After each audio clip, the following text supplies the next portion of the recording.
So we got down and had the guard to come out of the box to pass us a book. And he came out, and when he did, Clinton made a big run for the bathroom, for the guard's box.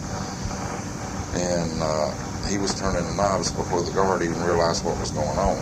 And the doors opened. And when they did, of course, myself and 3 others went out to help Earl.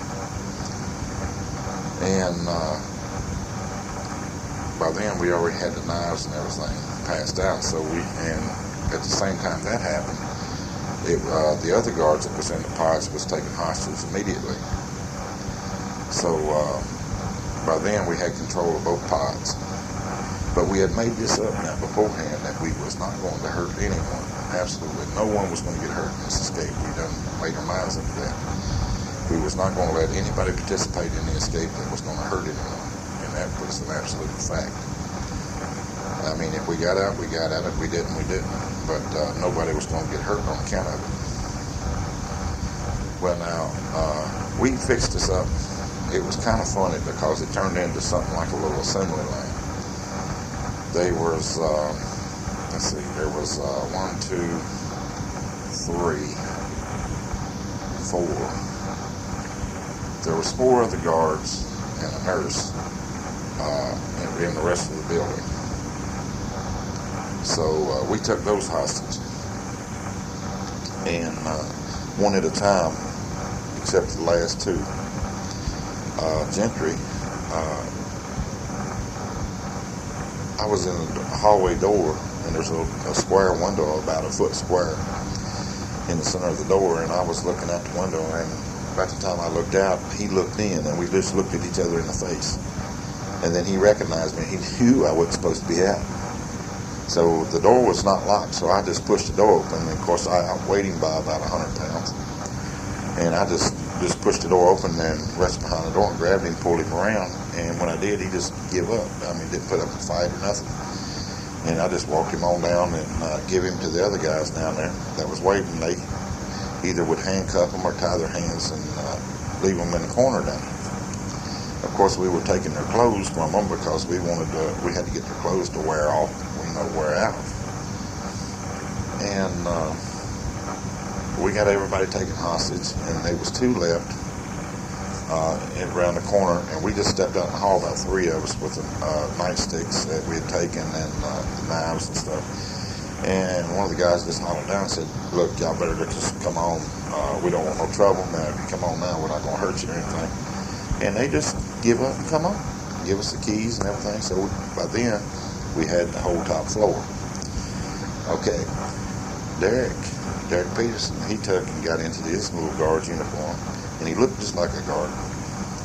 And he went downstairs. We called downstairs to the control box and told the person in the control box that they had a phone call out front, and that they were sending somebody from the administration down to relieve them. Well, of course, they didn't know where the call came from, so they thought it come from the ship commander's office. So here comes Peterson down. He goes down to relieve the guard in the box. And she comes over and just opens the door and lets him right on in. And he just goes right on in, just pretty pleased. And when he gets in, he takes her hostage. And he handcuffed her and locked her in the bathroom. And that's where she stayed throughout the whole escape. She never did come out the bathroom. Of course, didn't nobody go in either, but she was just locked in there. And then, of course, he sat there and run the control box while this was all going on. And then he was letting the people in and out the building as we were calling them over to take them hostage. We had the building corporal to call every sergeant, what we call a white shirt. They're the ones in charge. That's sergeants and lieutenants. And at that particular night, I think there was about 3 or 4 of them here. So we just called them over one at a time. And we got one captain. And we got everyone on the compound, the whole bunch of them. And we called them over here one time and took them hostages. We got them in, tied them up, took the clothes from them. And the funniest thing about it, there'd been rumors that there was going to be an escape. So the administration had placed an extra guard in a truck back behind the building, outside the fence, where he could view the back side of the building. They thought if any kind of escape attempt was going to happen, it would be coming out the back side of the building. They never expected what we did. So about this time, everything's done. We done got all the hostages. Done got our uniforms, everything straight. Actually, they were supposed to be 8 of us that was going to leave here, but I'll tell you about the other 2 in a minute. We got all the stuff straight. We brought the captain up here. Told him that we wanted him. We had to really convince him that he would be seriously hurt if we didn't get out of here. And of course, he was convinced, and he was scared to death. So he helped us get out of here. Matter of fact, we had made a mistake on calling the back guard, and he corrected us real quick. He said, "Hold it, you can't tell her that." He said, "If you tell her that, you won't get out." So he made the call himself, and it was after a little deliberation between us, because we didn't know whether to give him the phone or not. We didn't really trust him, but then we realized that he knew that if we didn't get out of here, he wasn't going to make it. So we gave him the phone, and he called. And not only did he have the back gate open, but he also had a van brought around and parked on the outside of the fence, because we told him we had a bomb. We had found a bomb in Death Row.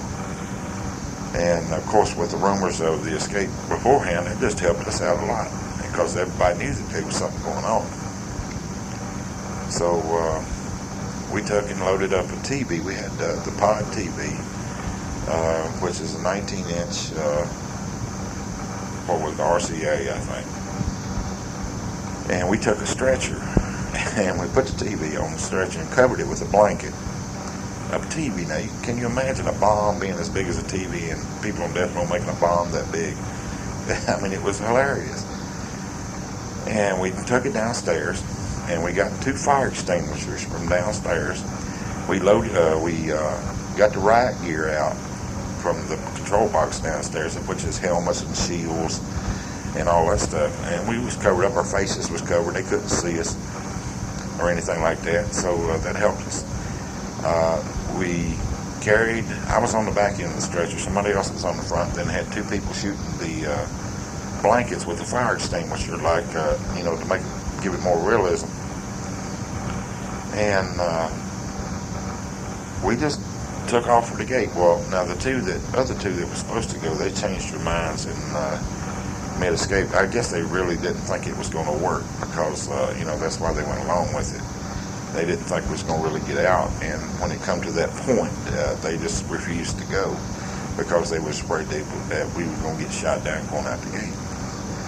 Well, the way I was looking at it, hey, I was going to get killed if I stay here, so what difference it make if I get shot down going out the gate? So anyway, they stayed. We didn't give them no beef about it, and they stayed. And we went on. And sure enough, the van was sitting right there at the gate. And we had those little 2-way radios and everything. And there was a guard standing beside of the van. His name Patilio. And Jarrett hollered at him. He said, "Take off running." I said, "Run, we got a bomb." And boy, as soon as he said that guard Patilio, he took off running. We never did see him no more. And we loaded up. 3 of them got in the front, and me and 2 others, or 3 others, no, me and 2 others, that's right, got in the back. And I was at the back door holding the back door, keeping from it locking. I didn't want it to lock us in there. And